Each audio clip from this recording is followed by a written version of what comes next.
सभी प्रभु प्रेमियों को मेरा प्यार भरा राधे राधे। हम इस वीडियो में चर्चा करेंगे होलिका दहन के शुभ मुहूर्त की। कहते हैं शुभ मुहूर्त एक ऐसा मुहूर्त होता है जिस मुहूर्त में अगर हम कोई शुभ कार्य करें तो उसका फल कई गुना बढ़ जाता है। होली का त्योहार ब्रज में एक अद्भुत और आनंद अत्यंत अनेकानेक रंगों का प्रतीक है। होली का त्योहार जहाँ प्रिया प्रीतम के रंग में पूरा ब्रजमंडल ही नहीं पूरा विश्व रंग जाता है, और ऐसा विलक्षण प्रिया कांत जी का मंदिर में भी यह अद्भुत आनंद हम सबको दिखाई पड़ता है। परंतु प्रहलाद जी को जलाने के लिए होलिका जब गई थी और वो स्वयं जल गई थी और प्रहलाद जी उनका एक रोम भी नहीं जला था, क्योंकि उनके रक्षक भगवान थे। वो भक्ति के मार्ग पर चलने वाले थे, वो सत्य के मार्ग पर चलने वाले थे। इसलिए भगवान ने प्रहलाद जी को बचाया और होलिका जलकर समाप्त हो। तो वही होली का त्योहार एक तरीके से हमारे लिए प्रहलाद जी के चरणों की धूल है, जो हम अपने माथे पर चढ़ाकर उन जैसी भक्ति हम भगवान से मांगते हैं।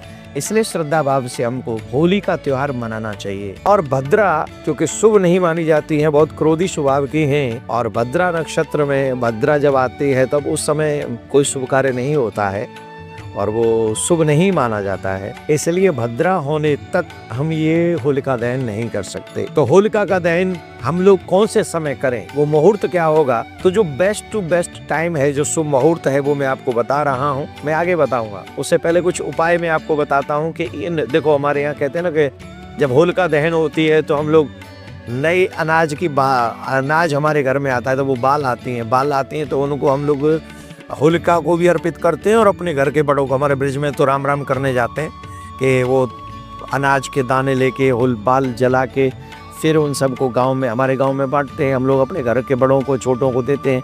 तो इसके पीछे रीजन ये है कि जो लोग अन्न दान मतलब नए अन्न का दान होलिका में करते हैं, परिक्रमा करते हैं और होलिका में चढ़ाते हैं, उसके कार्य करने से उनके घर में कभी भी अन्न की कमी नहीं होती है। इसीलिए हमारे अन्न होलिका में उस समय नया अन्न होता है, घर में आया भी नहीं होता है, तब तक बाल ही लेके आते हैं, तो वो बाल ही उनको अर्पण करते हैं। तो ये करने से ये कार्य होता है।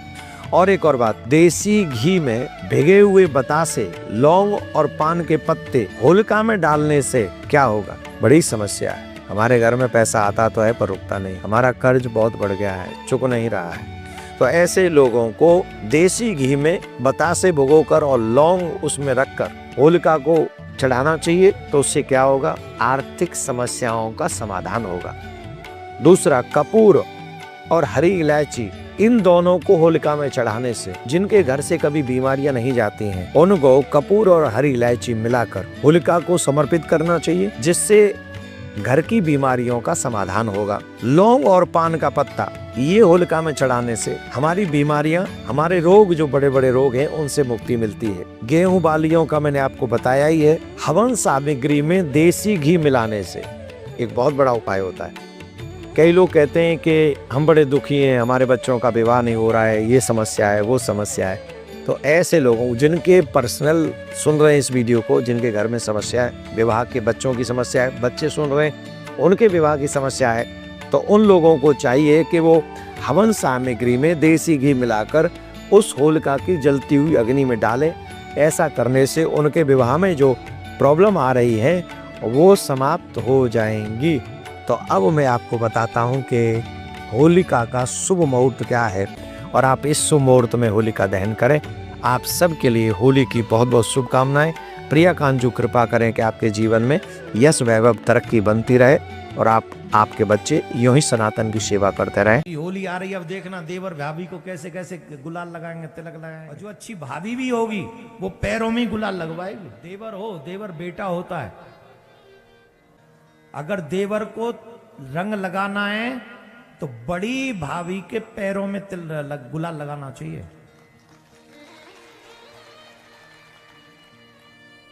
जो अच्छा देवर होगा वो भाभी के चरणों में गुलाल लगाएगा, और जो अच्छी भाभी भी होगी वो पैरों में गुलाल लगवाएगी।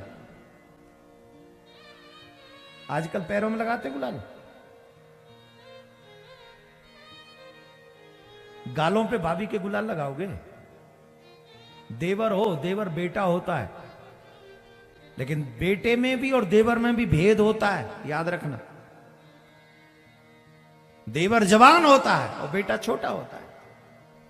अगर जवान देवर गालों पे कोई स्पर्श करेगा, गुलाल स्पर्श करेगा, लगाएगा, कौन सी पवित्रता रह जाएगी जरा बताना? लक्ष्मण कहते हैं मैंने तो चरण निहारे हैं, देखे माता के कान नहीं। ये कब की बात है? जब सीता हरण हो गया। ध्यान से सुनना, जितने भी देवर बैठे हैं और जितनी भाभियां बैठी हैं, अगर हम मर्यादाओं का पालन नहीं करेंगे ना, आने वाली पीढ़ियां बर्बाद हो जाएंगी। देवी के जो भाभी है वो सिर्फ सैरो शायरी और मजाक का विषय नहीं है, भोग पदार्थ नहीं है देवियां, जिस तरीके से आजकल प्रस्तुत किया जा रहा है। भाभी से तो मजाक करो, साली से तो मजाक करो, इससे भी मजाक, और गंदे गंदे मजाक करो। तुम अपनी बहन से मजाक नहीं कर पाओगे ना। बहन, भाभी, अन्य, ये सब सम्मान का विषय है। भाभी बहन से कम नहीं है, याद रखिए। सुनो ध्यान से। जिस समय सीताहरण हुआ, सुग्रीव के पास भगवान श्री राम पहुंचे। सीता जी ने कुछ वस्तुएं डाली थी अपने कान की, नाक की, उनको सुग्रीव लेके आए। बोले ये महाराज देखो, कुछ एक स्त्री फेंक के गई, शायद वो मां हो। तो राम जी पहचान गए कि ये वही है। पर कंफर्म करने के लिए लक्ष्मण से कहा, लक्ष्मण देखो ये तुम्हारी भाभी मां के ही कुंडल है ना कान के, ये तुम्हारी भाभी मां के ही कुंडल है। लक्ष्मण रो पड़े, उनकी आंखों में आंसू आ गया। भगवान बोले क्यों रोते हो? बोले प्रभु मुझे क्षमा करना, मैंने आज तक मां के मुख का दर्शन नहीं किया, आज तक नहीं देखा मैंने मुख। मैंने तो मात्र मां के चरण देखे हैं, मैंने तो चरण निहारे हैं, देखे माता के कान नहीं। मैं तो चरणों का सेवक हूं, कुंडल की कोई पहचान नहीं। ये है भाभी देवर का संबंध, ये है। क्या बना दिया है हमने, इतनी वासना हावी हो गई हम पे, किसी को नहीं छोड़ेंगे, घर के हर रिश्ते को बर्बाद कर देंगे। अरे क्यों मर रहे हो? ये गोबर को निकालो यहां से, ये वासना का गोबर है, तमाम रिश्तों को खा जाएगा ये वासना का गोबर। मानवता मर जाएगी, नहीं बचेगी मानवता।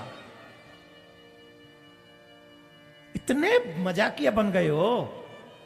अरे यहां से बच जाओगे राक्षसों, वहां जाके जवाब देना पड़ेगा,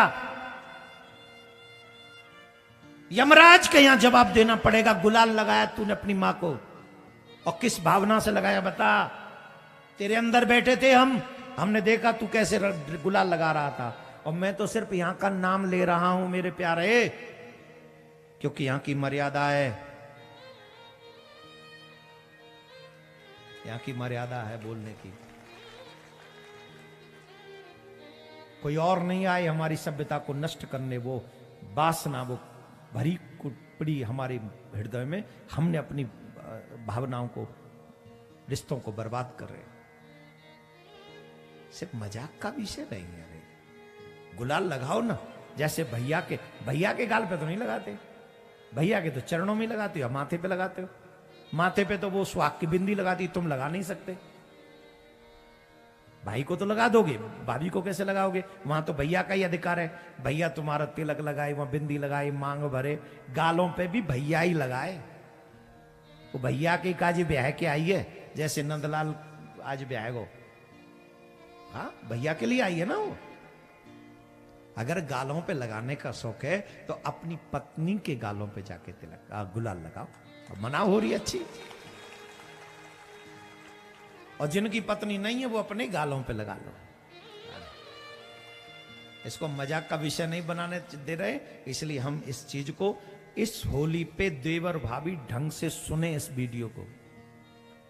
अभी से देवर भाभी, अगर तुम सच्चे में देवर भाभी हो, अगर तुम लक्ष्मण की परंपरा को मानने वाले और सीता मैया की परंपरा को मानने वाले देवर भाभी हो, तो इस होली पे पहले सुनो इसको, और ज्यादा से ज्यादा सनातनी परिवारों में बांटो अपनी मर्यादा को। हम और आप बढ़ाएंगे तभी आगे बढ़ेगी, हम और आप मिटा देंगे तो मिट जाएगी। ये तो हमारे हाथ में है।